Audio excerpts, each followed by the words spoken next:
You're recognized to give your presentation. Thank you for being here. Thank you. Good afternoon.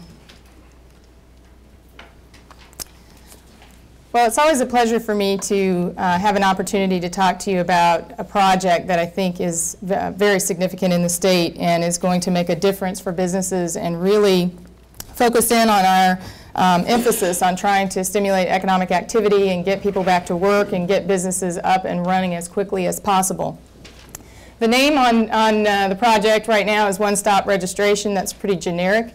Doesn't really have a Florida brand to it yet. But it is very descriptive of what we are trying to accomplish. I wanted to read something to you briefly. This is from a bill, and it states, "State government places a heavy burden on the business community of this state through the requirement to obtain and maintain numerous licenses, permits, and registrations.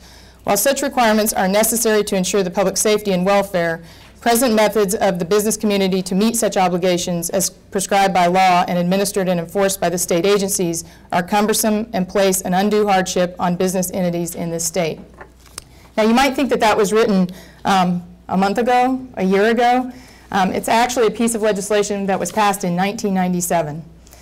So almost 14 years ago, the state was talking about this concept of trying to make it easier for businesses to register and obtain licenses and permits in the state, recognizing that today businesses have to visit multiple agencies before they can get up and running. A few months after Governor Scott took office, he was looking at an article that was written in the Florida Trend regarding small businesses. And one of the things that the article emphasized was an OPAGA report that said that the state of Florida was very much behind on this, this project in terms of creating a one-stop business portal. That in fact, several other states had gotten out in front of Florida, which is really a shame because we've been a technology leader in the nation and had created one-stop portals for businesses in their states. And so the governor called me on the phone and said, what do we need to do to make this happen for businesses in our state? And I told him that I think that everybody is on board in terms of trying to create this more friendly environment for businesses, but it really required some leadership in order to bring the coordination together to make this happen. As I mentioned earlier, it's been many years that we've talked about doing this.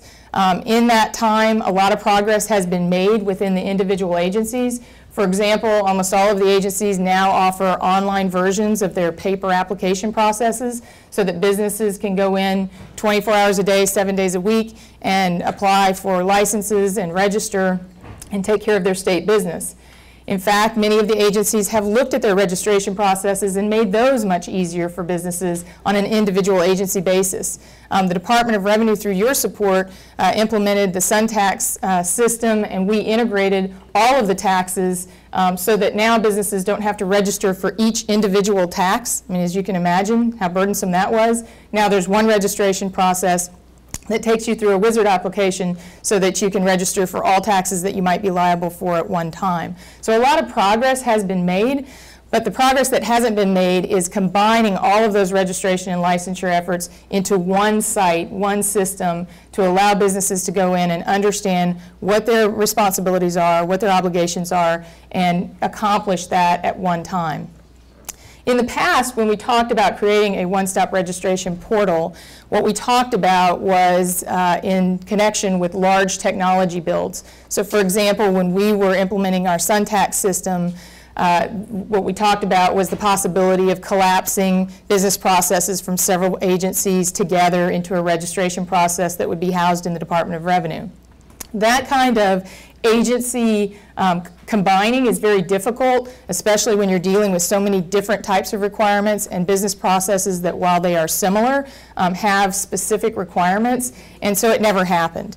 And so we've just sort of moved along through the years without really being able to accomplish this. What's different today is that technology has advanced to the point where it really is possible to create a portal so that a business can come in and, seamless to them, answer all of the questions, meet all of the requirements, and that data is fed in through back-end processes to the various agencies to accomplish those registration processes. So today we have the ability to accomplish this without that monumental task of trying to collapse various agencies together. I just wanted to give you some examples. I mean, we have about 10 other states that have already created one-stop portals. And they range all the way from Michigan, that's created a site where basically you can go online, but you still link to the individual agencies, which is really not what we're trying to accomplish here, to South Carolina, which has created a much more robust site where you actually go in and you go through a wizard, and so when you go through your application process, you're providing the information as a business about your name, your FEIN number, your address one time, and then that information is shared with all of those various agencies. Some states have branded their sites. Virginia's site is called Yes Virginia, we're open for business, which is kind of cute. But various sites have basically a one-stop business registration portal name. So I wanted to talk to you about what the vision for Florida looks like and what we have been working on to try and get this project moving forward, and how we need your help as the legislature to support us in this project. The first thing we did was we got sort of the three main agencies together, the Department of State, the Department of Business and Professional Regulation, and the Department of Revenue. We also invited to some of our initial meetings financial services, the Department of Lottery, all as agencies that touch basically the same population of businesses when a business starts up. And I'll have to say that the cooperation from those agencies has been tremendous.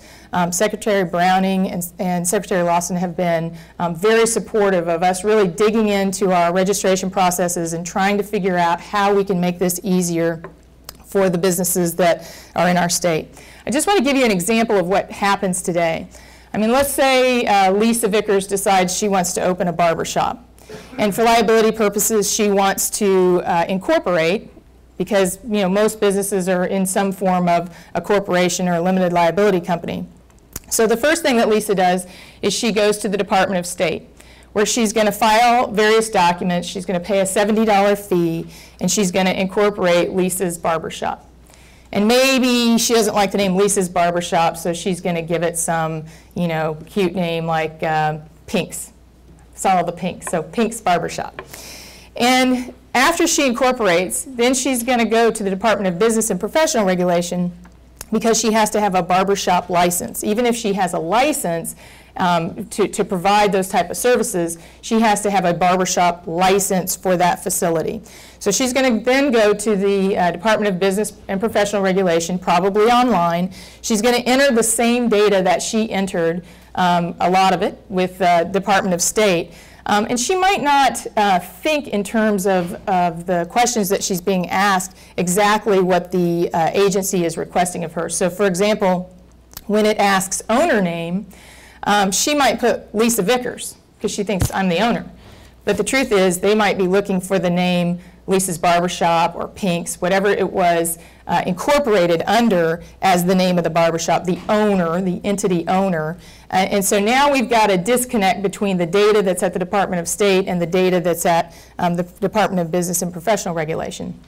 And I might not realize that when I'm opening a barbershop and I'm going to provide services, that if I'm also going to sell product from that shop, like shampoo or hair tonic or hairspray, or combs or whatever kind of product I might intend to sell from my barbershop, that I also need to go and register with the Department of Revenue for sales tax purposes. And so what we find is many small businesses get up and started, they've visited a couple of the agencies that they need to visit in terms of the requirements that they need to meet, and maybe they've missed one. And if they miss the Department of Revenue and they don't understand their tax obligations, they can quickly get into trouble down the road when we realize that they have opened for business and they've not been collecting and remitting sales tax on their sales, and now suddenly they're faced with a liability. What a one-stop registration portal would allow is that when I go into that portal to bring that business up and running, I'm going to get asked the questions that lead me through the various registration processes that I need to perform.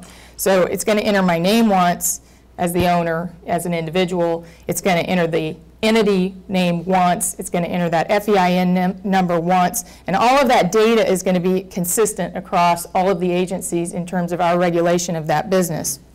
So phase one of a one-stop business portal is just that, to create a portal for new businesses that are coming into the state, and start out with that small group of core agencies that really do touch every business entity. So primarily Department of Business and Professional Regulation, Department of Revenue, Department of State.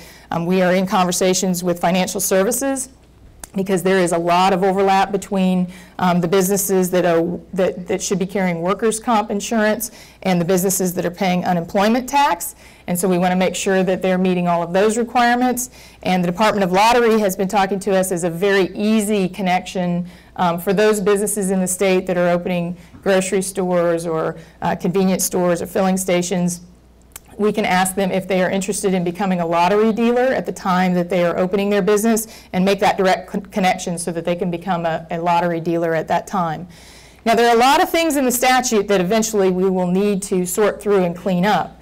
For example, if I'm a convenience store and I want to become a lottery dealer, or let's take a restaurant that sells alcohol and I want to also provide lottery tickets, I not only have to do a criminal background check for the Department of Business and Professional Regulation, but I have to separately pay for and do another criminal background check for the Department of Lottery today under our current statutes.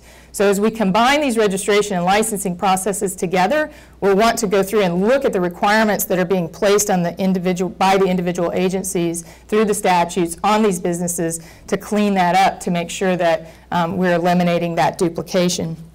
As you can see from this slide, some of the advantages that we will be able to achieve through the first phase of a shared intake system is to centralize some of those transactional activities.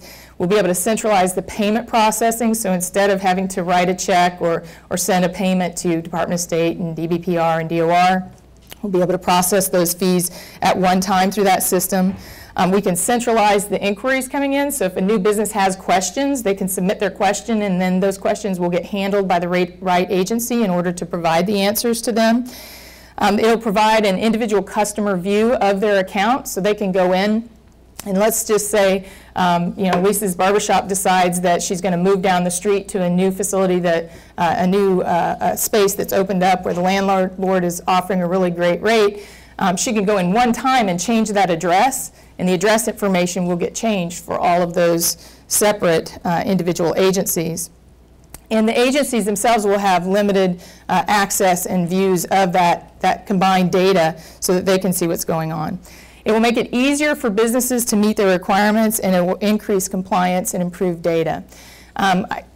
In terms of the Department of Revenue, you might wonder, well, why is the Department of Revenue involved in championing this process? Because our responsibility is the collection of taxes. We certainly want to encourage business in the state and encourage economic activity.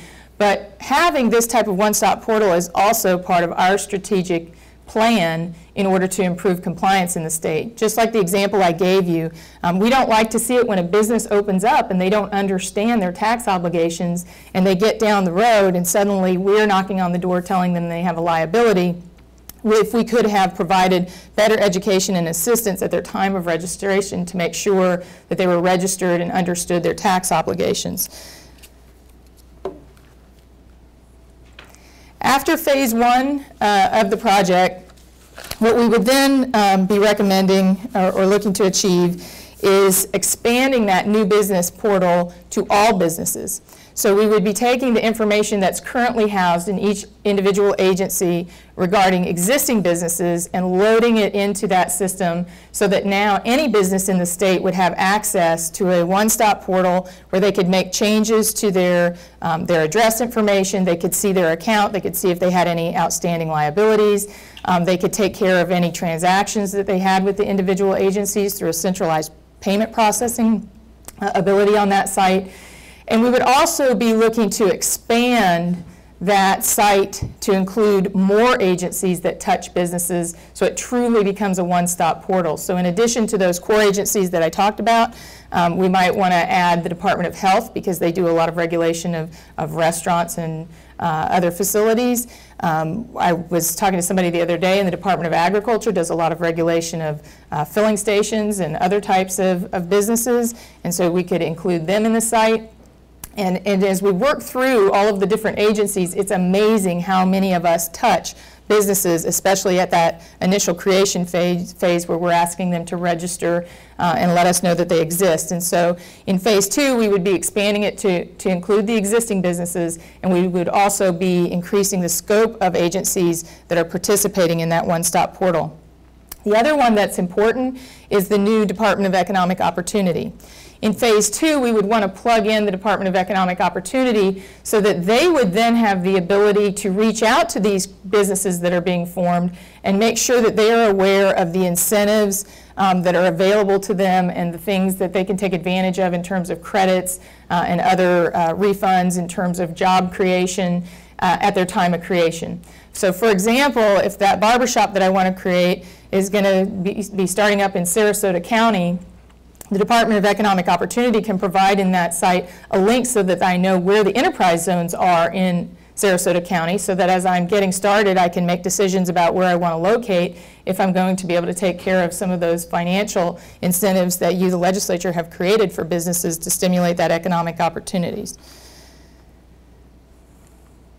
The future of one-stop registration, there really are some more phases down the road that you could take advantage of. I mean, once you've created this one-stop portal, you might start looking at some of those back-end business processes, collapsing those in order to bring better efficiencies. For example, I talked about the criminal background checks and the fingerprinting, providing those services through that one-stop portal so that it can be done more quickly and easily for businesses. A centralized customer service, a call center. You could actually create a virtual call center by linking those top call center agents from the different agencies, so they would be available to answer questions for businesses at sort of those highest levels regarding, rates or questions that they might have about registration. You could create that centralized service for them. You could also take advantage of some shared services. Right now, the Department of Revenue provides, for example, remittance processing services for a number of other state agencies. And so through this portal, you could create efficiencies through having all the remittance processing done centrally instead of duplicated throughout state agencies. And then in my conversations with some of the business groups, and I have reached out to AIF and Retail Federation and the Chamber, one of the things that they have been very interested in is then taking that site to create links to local governments so that you truly have a place where when you're creating a business, you're not just taking care of your state registration and licensing and permitting requirements, but then you're also linking down to the local government where you're going to locate your business and able to take advantage of and take care of those licensing and permitting requirements in the local government as well. That's certainly down the road a ways. It would take a significant amount of coordination in order to bring that all together. But it's something that I think we want to make sure that as we develop whatever type of system that we're going to develop, we make sure that it's not a throwaway system, that it is expandable and leverageable so that we can eventually get to that place we want to with that ultimate vision. I just wanted to provide you with a sort of a tentative timeline of the project. We started back in May of 2011, and we've been doing some project visioning. As I mentioned, we got together that group of agency heads to talk about the project. We also established a technology team and a budget team so that we could talk about how we could fund this advancement in technology and anything that we would need to know in terms of interfacing with all of those various systems across state government. We reached out and we've been communicating with our partners in the business community. We actually released an RFI because we felt like if we were going to come to the legislature and start talking to you about this project, we wanted to gather some information from the vendors who potentially might be interested in helping us create this site. And we even asked them for some cost information so that we would have a better ability to speak to you about this project. We received responses from about 13 different vendors. Several of those vendors have created sites in other states, and so they have a track record. We put in place a placeholder in our LBR that just requests the authority for the agencies that are participating in this project to spend out of their existing budget to fund this project. So we didn't ask for any more money. We put $1 in there because you have to have some dollar amount in the when you're putting out an LBR. But what we think is that at the dollar amount that we are sort of looking at in terms of how much this has cost in other states to provide this portal, that between those large agencies, we could spend money out of our existing budget that we would ordinarily spend to enhance our own registration processes. Instead, we could combine in order to create this registration process. And we've talked to the other agencies about that, and similarly, they are on board in terms of that approach. Because it's probably, somewhere in the, I hate to throw numbers out, but some states, the smaller states, it's been like $3 million all the way to like $8 million, $10 million range. You might want to look at non-recurring funds instead of the existing agency budgets. That's something we're talking to the appropriations committees about. I think it's a matter of how they want to take reductions and how they would want to fund this project. What we would hope is that we could move forward if there's an indication that we're going to get a green light to go forward with this project. We could actually go forward with vendor selection early next year. We would have contingencies written into that contract to say that it's contingent upon legislative approval, but that would allow us to get down the road and make sure that we continue moving forward with this, with the hopes that ultimately we could have the first phase of that site up by the fall of 2012 to provide that, that system to new businesses. To me, the greatest emphasis on this should be to make sure that we do not keep businesses in that creation stage any longer than is absolutely necessary. When they've decided they've got their capital together and they know what they want to do and they've got their site and they're ready to hire people, we want to get them through these registration and licensure processes, making sure that we are taking all appropriate precautions to protect the public health and welfare, but getting them through that creation process so that they can go ahead and get people hired and start paying a salary and get their businesses going. So with that, I would be happy to answer any questions that you might have. Director Vickers, thank you for your presentation.